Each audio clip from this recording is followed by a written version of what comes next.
Okay guys, we're back. We're fucking rolling and you can't see my face. Shit. I don't care. You wanna see my face? Here. There you go. Or no. There you go! You saw my face. I'm sorry. Oh god, my eyes burn. First, we're gonna mod this. You probably will see me just clicking random fucking buttons. Ghost mode, blah blah blah. Disable energy guns, doesn't matter. Super accuracy.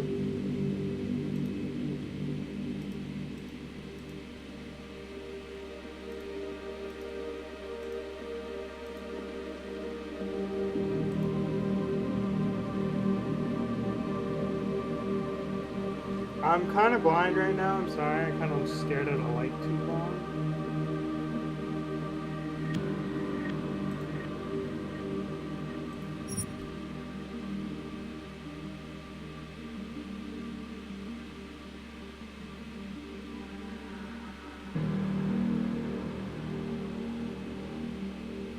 Okay, we're still doing episodes for the first one, so don't really know what happened, so I don't really care right now.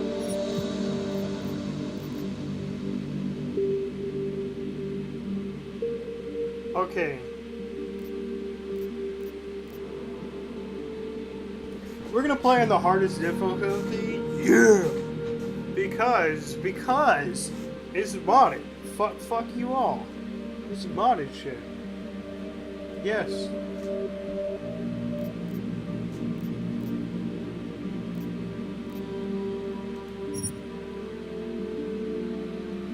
You can enjoy Mascot and also a story ending experience. You can also revive that, which looks at least 2 years prior.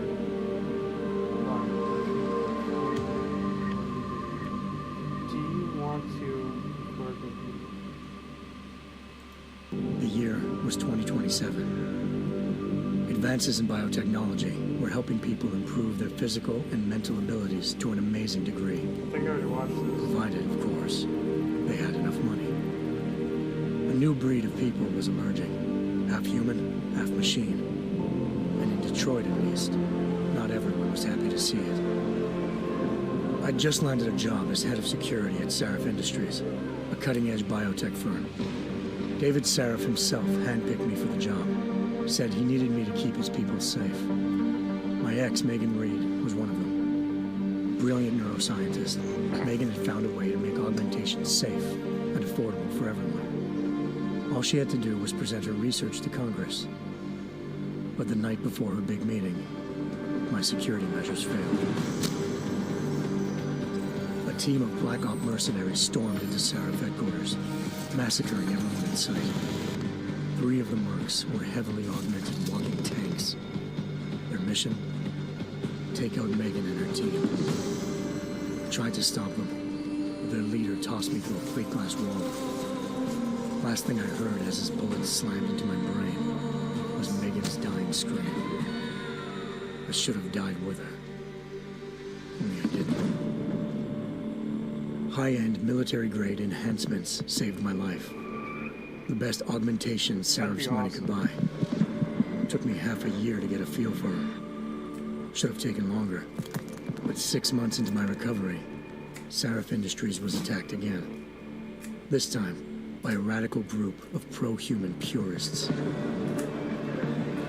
Violent, militant, and fanatically opposed to human augmentation. They claimed to be members of Humanity Front, a non-profit organization that wanted the UN to limit biotechnology research. The thugs broke into Sarif's factory and found machinists working overtime on a top-secret military augment called the Typhoon.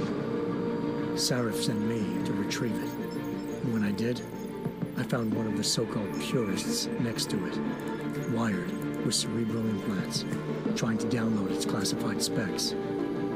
Obviously, something more was going on. The AUG killed himself before I could question him. Sarif ordered me to dig deeper, so with the help of Frank Pritchard, Sarif's head of cybersecurity, I did. Turns out a second hacker had been controlling the AUG's actions from somewhere off-site. Pritchard and I tracked his signal to a secret FEMA internment camp in Detroit. The Black Op mercenaries were there. The same mercs who'd left me for dead 6 months before. Figured they'd try again when they saw me. It wasn't so easy for them this time. I took out the tank named Barrett. Even got him to give me a new lead. A penthouse apartment in China. Of course, we both knew it would be a trap in the end.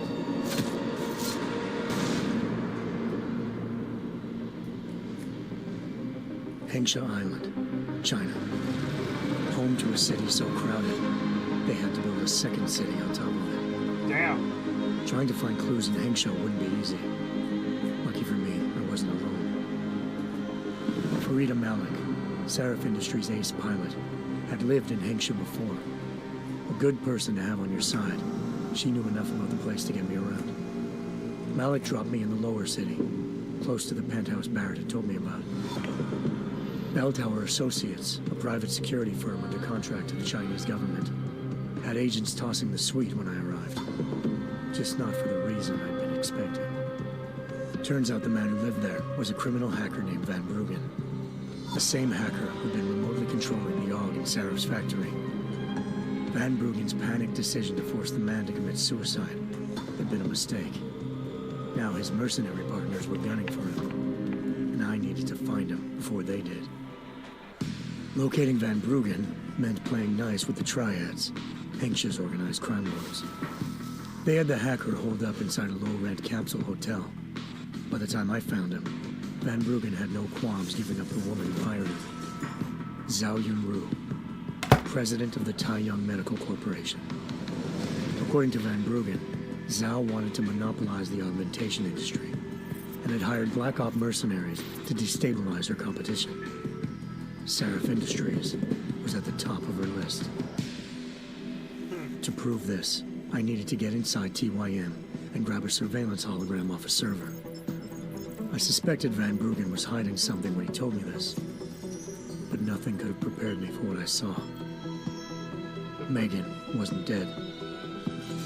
She and her 4 best researchers had been kidnapped, spirited away somewhere while their kidnappers made it look like they were dead.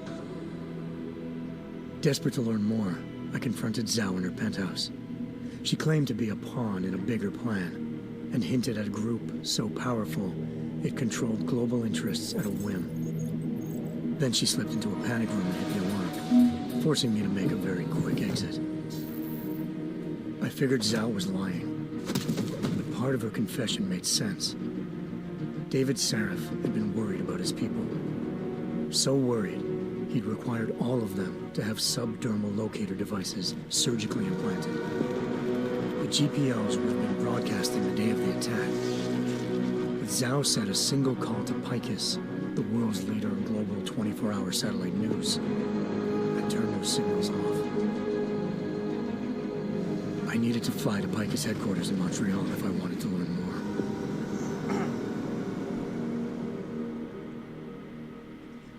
Eliza Cassan, Picus Communications' First Lady of News.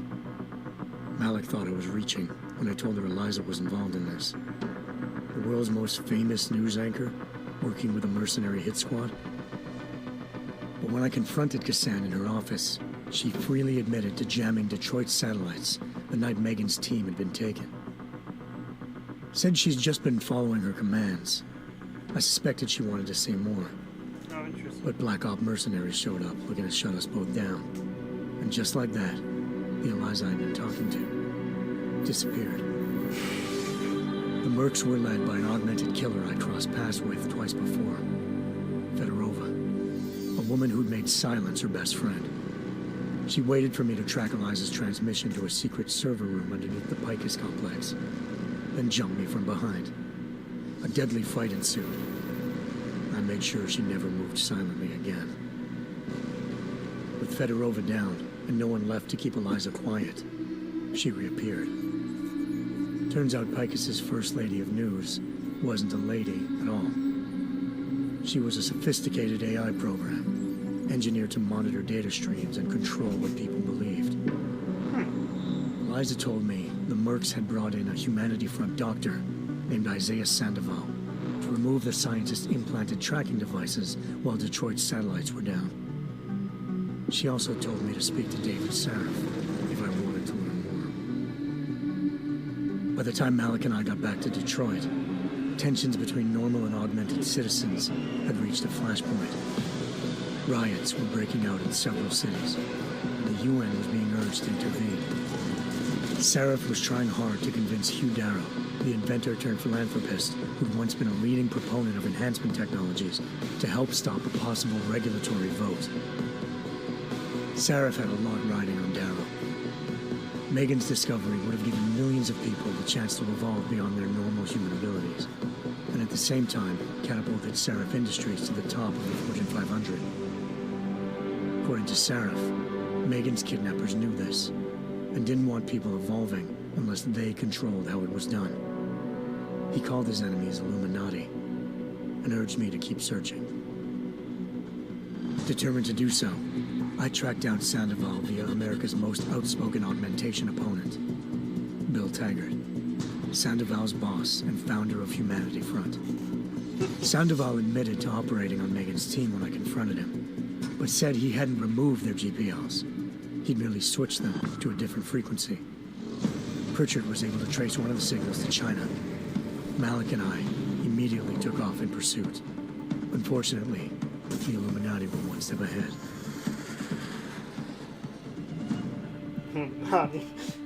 I like how Ambushed. Shot out of the sky by Bell Tower Associates, seconds after entering Hengsha's airspace. Malik's piloting skills saved me. After a tense and bitter struggle, I escaped into Lower Hengsha. The tracking signal I was following led straight to the Triads, or more specifically, to the augmented arm of Tong Si-hung, leader of a gang of augmentation harvesters. Tong said they'd taken the arm off a corpse, which Bell Tower had left at their door, meaning at least one of Sarif's scientists was dead. Maybe not the rest of them, though. Tong pointed me to a port used for human trafficking and helped me slip aboard a Bell Tower ship. We were sailing to Rifleman Bank Station, a military base in the South China Sea. Bell Tower was holding kidnapped civilians as prisoners there, and using them to perfect the Hyron Project, a human-computer interface that left most of its test subjects dead. My search for Megan would have ended then, if not for a mysterious ally named Quinn. In exchange for my help exposing Bell Tower, he slipped me aboard a second ship headed to Singapore, and an Illuminati-run biotech facility called Omega Ranch. 3 of Sarif's scientists were there, forced by their captors to create a technology capable of remotely shutting down augmented abilities. Thanks to an emergency recall notice issued by the World Health Organization, millions of people all over the world already had the biochip installed. With the help of the scientists, I tracked Megan to a private section of the ranch. There, I ran into Yaron Namir, the walking tank who'd put a bullet in my brain the first time we met. He'd teamed up with Zhao and was hoping to catch me off guard. Their little ambush didn't work. I found Megan in a suite belonging to Hugh Darrow, the billionaire philanthropist who'd Sarif had called on for help. Darrow had convinced her to go along with the biochip plan by promising to sabotage the tech. As she was explaining this, Darrow appeared in a global broadcast, telling the world that augmentations would be the death of mankind. Oh my god. Then he activated the biochips to prove his point. All over the world, augmented people flew into a killing frenzy. Darrow had betrayed everyone, and it was up to me to set things right. To do it, I had to reach Panchaea, a massive installation in the Arctic Ocean. As I raced through corridors built by an all-augmented workforce, I saw death and destruction firsthand. By the time I shut down Darrow's broadcast, I knew the damage he'd done. Still, humanity's future remained unclear. How would the world react to this sabotage? Would people ever regain their faith in augmentations again? What would be the Illuminati's next move? Only time could give us the answers.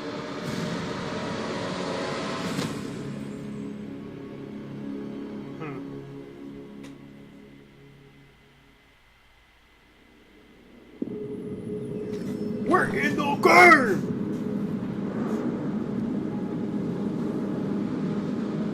You haven't seen my face in a while. Look at that. I once thought I could save the world. Now look at it.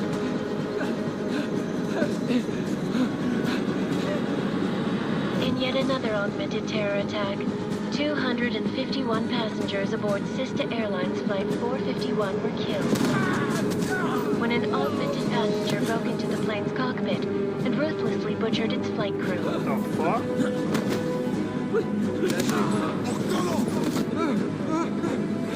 Can we pause this? I don't want to, like... Details recovered from the black box recorder suggest that the man may have been suffering flashbacks to the AUG incident. That horrible day 2 years ago when augmented people all over the world flew into a psychotic killing spree, causing the greatest loss of life in recent history. Sometimes you just have to let go and embrace what you've become. Not gonna go all wonky on us now, Hansa, are ya? Well, if I do, McCready, I guarantee you'll never see it coming. Agent Jensen, am I gonna have a problem with you? No, sir. No reason to assume you would. Good, because you are the only augmented operative on this team, and I intend to make good use of you.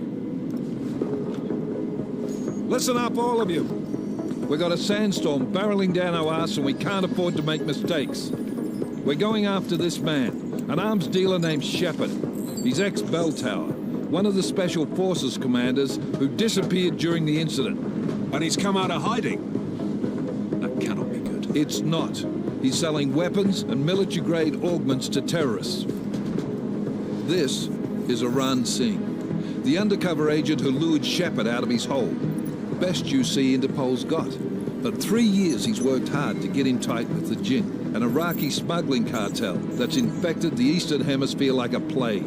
Last week, our arms dealer sent a message to the Jinn, offering to sell them a shitload of black market merchandise dirt cheap. Oh. They told Singh to handle the buy. They're not gonna like it when Interpol disrupts their party. Singh's cover really that good? It is right now. We need to keep it that way. This is where the deal's going down. A half-finished high-rise hotel that's been abandoned ever since the incident. It's not a pretty picture inside. Let me guess. Most of the laborers were augmented with heavy-duty industrial rigs. So when the incident hit, and they all went schizo, things got gruesome real fast. And no one, except for some homeless junkies, have been inside the place ever since. So what's the plan, Director? Singh's meeting Shepard on the ground floor, inside the hotel's main atrium. He sent the bulk of his Jinn crew to the penthouse levels to secure a vantage point. I want McCready's team to take up positions overlooking the atrium and make the arrest. Jensen, you're going in solo from the roof. My objectives? Keep the Jinn from joining the party. As far as we can tell, only one route connects the atrium to the penthouse level, a halfway decent elevator shaft. Here. I want you to block access to it. Fine. Just cut me loose. Do you plan on relying solely on your augments for this one? I'd recommend taking a little hardware, just to be sure.